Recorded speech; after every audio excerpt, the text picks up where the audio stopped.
Hello, beautiful. Whoa, this is my first live video here on YouTube, and I felt blown up. And the last couple of days and even weeks have been really intense and scary. And I wanted to talk about fear and the way that fear can be used as a source of power, or a way that fear can be used to go into our deepest, darkest nightmares and not move forward. Hey there, Nadia. Good to see you. So these things are happening on the planet, acts of um, violence and weather, geostorms, or, these huge storms that are coming in, geoengineering possibly being the culprit.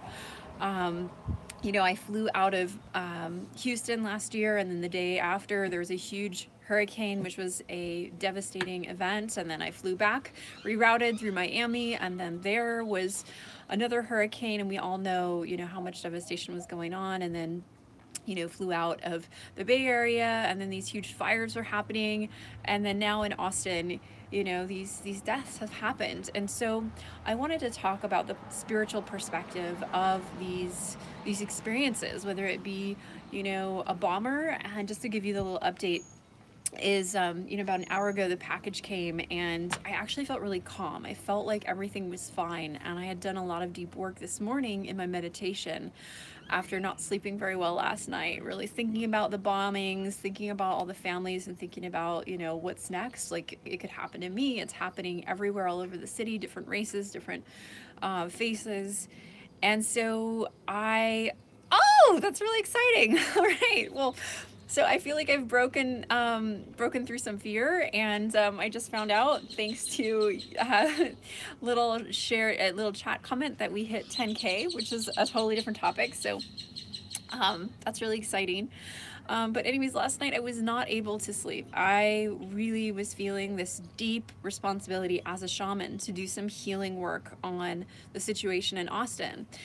And when I went into the meditation, which helped me to clear things out and feel so much safer afterwards. And then just about 20 minutes ago, I found out the good news and the sad news, which is that most likely the suspect has been caught. He was a shy introvert who didn't fit into society, never had any signs of violence.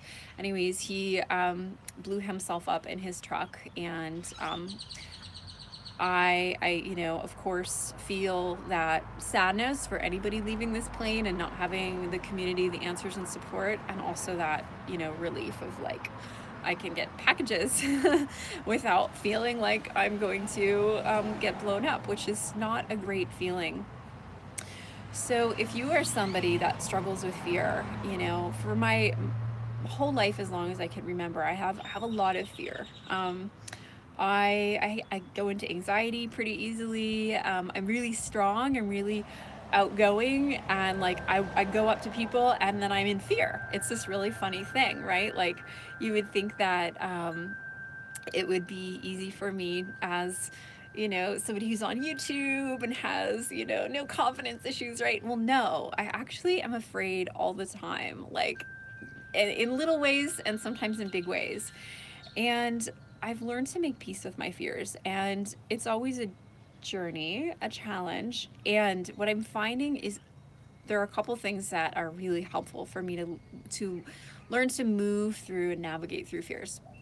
So I'll give this example of this whole serial bomber in Austin being one of them. So you're living in a situation where you're like, oh shit, like, things on this planet are getting a little crazy, like there's a lot going on and it's close to home.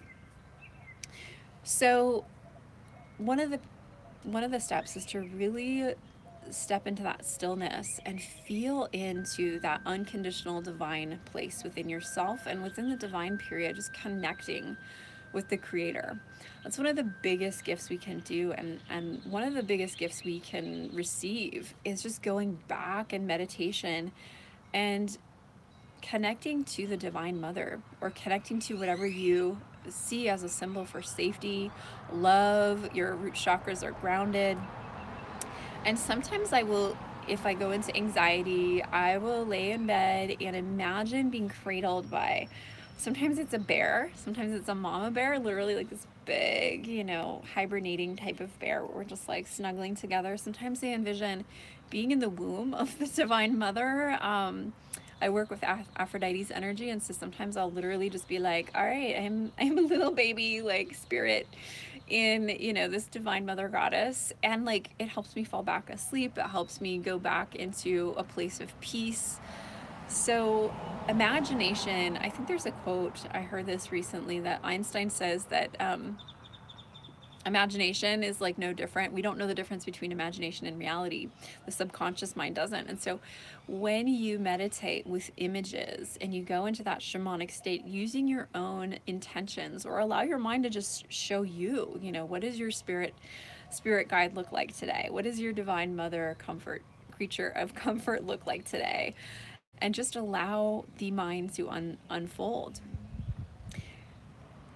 The other piece is to really be a student of spirit and ask, why am I going through this fear? Like in my case, you know, why am I in a city, a very liberal and progressive city? And it seemed at first like there were, you know, these young men of color and victims of ethnic, you know, like a more minority background were getting blown up, and then eventually there was a tripwire and two white kids died.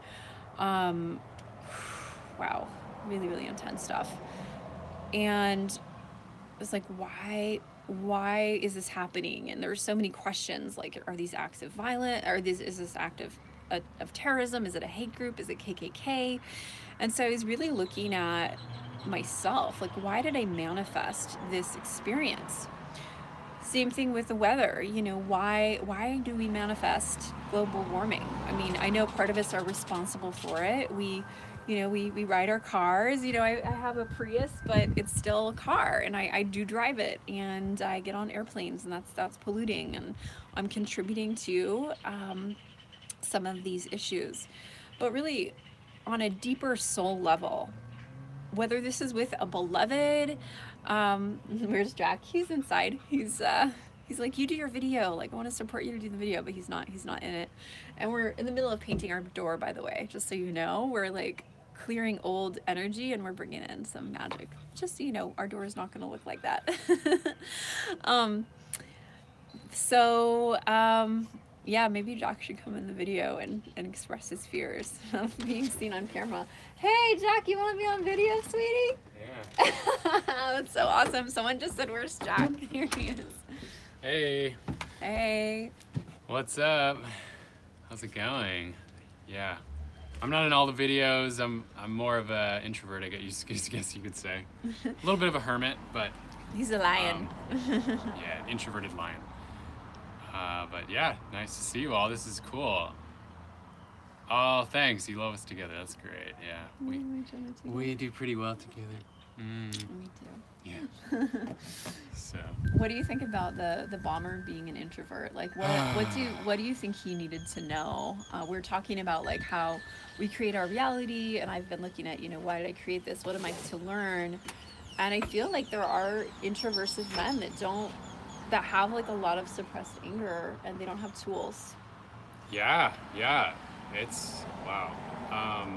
Yeah, I just read an article, and it was saying that his aunt was saying that they're like a normal family, and they pray, and they it sounds like they're religious, and it sounds like they had no idea that he was going through such darkness. Which is just astonishing. And you know, if you know, this is just one example, and my mind's saying, you know, imagine how many other young 20-something-year-old men are silently suffering, or teens, or 30s, or 50s, or 80s.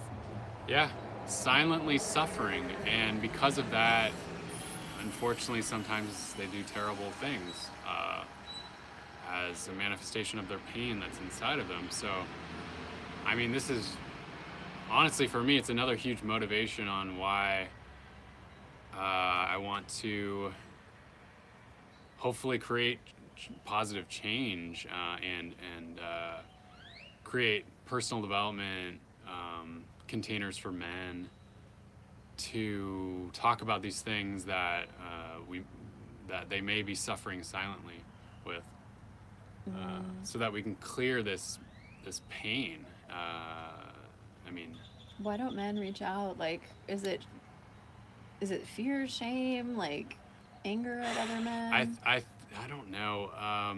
Well, I guess I do know to some degree. Um, I think it's a societal problem. It might even be a male psychology thing, where I believe it's. I know for me growing up, it was. I didn't know how to ask for support. I didn't know how to open up emotionally. Is that why you guys don't ask for directions on, like, the stereotype of like, yeah, you want to do it yourselves, huh? Yeah, yeah. I think we weren't raised to ask for support or ask help. I think that's one thing, and it might even be a male psychology thing that I know men are. You even look at boys when they're young, like they play with trucks and they like to like fight like action figures and stuff, and they're not necessarily talking about their emotions. So it could even be something biologically with men. It may not be a natural thing for a lot of men to open up emotionally. Maybe, from my point of view. So it's an issue that I think is really important to look into. What happens, like, you've worked with male clients and you have male, guys that you go really deep with emotionally. Yeah.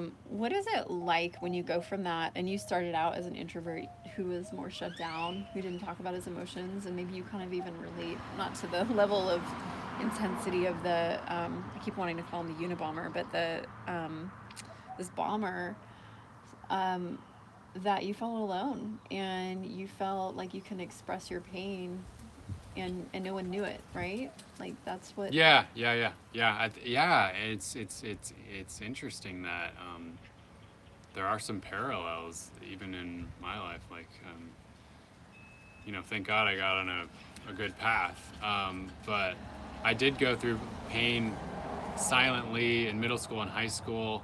I was very introverted. I didn't know how to open up. I didn't know how to speak about my feelings, and so I was silently suffering with some depression. And I even remember one night at dinner at my home with my parents and my sister, I knew something was wrong emotionally, and I was almost like I felt like I was choking up because looking back on it, I needed to say something, but I didn't know how to, and my pride. I held myself back from saying it because of my pride or something. And I remember I went to bed that night and I couldn't sleep, and I just felt this horrible feeling in the pit of my stomach because I didn't share my pain. I didn't ask for support from my family. I didn't tell my family, hey guys, I feel terrible, and I need support, and I feel really lonely, and I don't feel like anyone loves me. Those are the things that I needed to say that night, and I didn't say it, and I suffered silently with it. And I think that's why after later on down the road, I hired coaches and mentors to help me through these, and healers to help me through these stuck emotions, because it was causing a lot of pain and suffering in my life. One of the things I find really attractive about you, Jack, is you are able to take responsibility over your emotions. So Jack is really, he's been on a path of personal development for, I mean, since you were in high school, right? Like, you were The end of high school, yeah. the end of high school. So even though he's almost 10 years younger, we're 9 years apart. And, in my mind, I was like, well, I need a guy who's my age so he can be mature and he can, be into personal development like me. I was really blown away that you did all this deep work on yourself. And my goodness, if men like the Austin serial bomber had grown up with resources and tools and gotten the help that you sought out and Yeah. got from your mentors and YouTube and blogs and things like that, like, wow, who knows, maybe he'd still be alive, and maybe the people that he attacked would be alive as well. So I Yeah. guess the moral of the story is like we need to not only support women and healing our crazy emotions, but we're like really creating, I want to say sacred spaces, but just any kind of safe spaces for men to open up. And it's Yeah. interesting how resistant a lot of men are. It's fascinating how resistant men are to do this work. Um, I know personally, it's the best thing I've ever done. It's made me so much like more fulfilled in life, more like happier uh, with my relationship, with love, even with money. It's helped me how to make money from my heart and my true service rather than just doing grunt work and just like, you know, grinding it out every day, which sucks, honestly. So yeah, I mean, the viewers, if you have any ideas on ways to invite men into this work in a way that really catches their attention and their interest, I'm all ears because honestly, I've been trying to figure out how to bring more men together, and it's been extremely challenging. That quote in marketing and sales, you know, we say like, sell them what they want, give them what they need. It almost seems like, you Hmm. know, you have to like kind of like women will like trap a man. I mean, this is not a good example really, but you know, like, and it doesn't work in this case, but a lot of women will like seduce a man sexually so she can like lock him down. I mean, that's like an ancient thing that women have done and a stereotype, and to some degree it can kind of work, not long term, but anyways, how can you seduce Yeah, men to be like, all right, we're going to get together. You don't invite them and say, hey, come and hang out, let's talk about our feelings and pain and how we feel so lonely and no, you sad. can't say that. But maybe the lead in is, hey, let's come in, let's get together and talk about growing your business empire, Mm, and any blocks that are in the way of you getting out there creating as more freedom and making more money and maybe things like that. You right. know, And probably one of the biggest areas where men can increase their income would be connecting with other human beings and coming out and actually yeah, selling. masterminding, yeah, and getting clear what their greatest gifts are, Mm-hmm. that they can monetize and build a business around. Uh, Things that they're naturally good at, their God-given talents, and who they're here to serve. Exciting. Yeah, that's I think we just downloaded Jack's new, because Jack has been yeah, working in digital marketing and you know, helping men run their companies. But I think that's yeah, what it is bringing together the guys and like do the bait and switch of like, okay, we're gonna talk about our feelings. You know, like around their pain and their eventually sales. when they're ready to open up about that. When are you ready to I'm open up? ready. I'm always ready.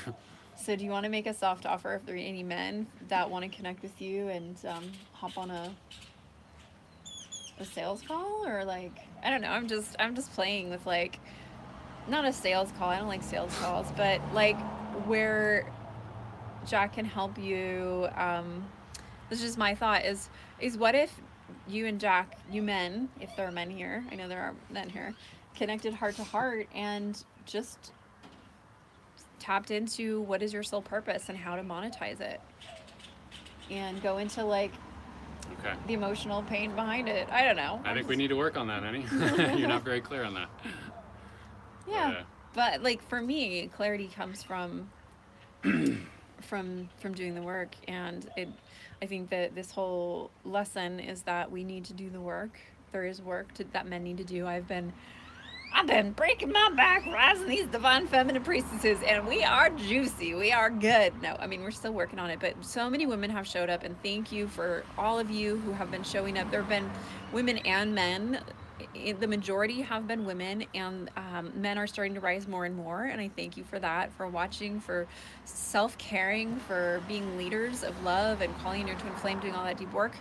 Um, and I would say that in personal development, around the topic of love, emotional intimacy, and healing emotions, women have been the ones really regularly showing up. And Yeah. so, Yeah. Yeah. So the women, the divine feminine, if you will, well, I'll just say women.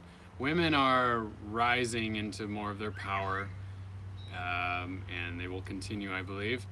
And I think it's throwing the men off, and I think the men are really confused by it because there's so much change with the feminine, and it's there's no more clear. guys. There's no clear guidelines on like even how to interact with women or how to attract women. So, I mean, if it is a pattern of you like not having like men not having a successful dating life and love life, that might be a symptom that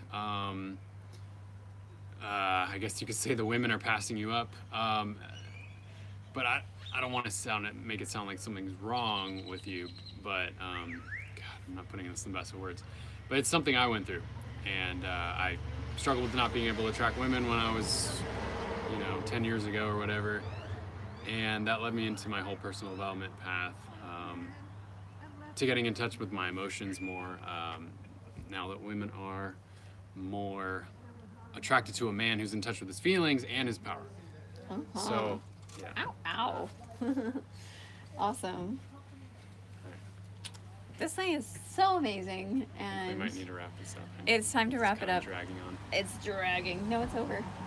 We just want to send love to you all, and thank you so much for facing the fears. The last tip that I had to share is just go into shamanic space when you're doing deep work around fear. Go into meditation, use drumming or whatever, and just know that you'll wake up in the morning and you'll have a good package on your door, which I'm about to open up, and not feel afraid. Like, it's taken care of, so we can work things on the spirit level. So thank you so much for joining us, and thank you for being the guest, the special guest, Jack Rose, Jack Peterson, Jack Rousseau, Jack, gorgeous Jack. Too many names. Gorgeous Jack. All right, guys, thanks so much for dropping in with us. Lots of love and light. Thanks, guys. Bye for now. Much love.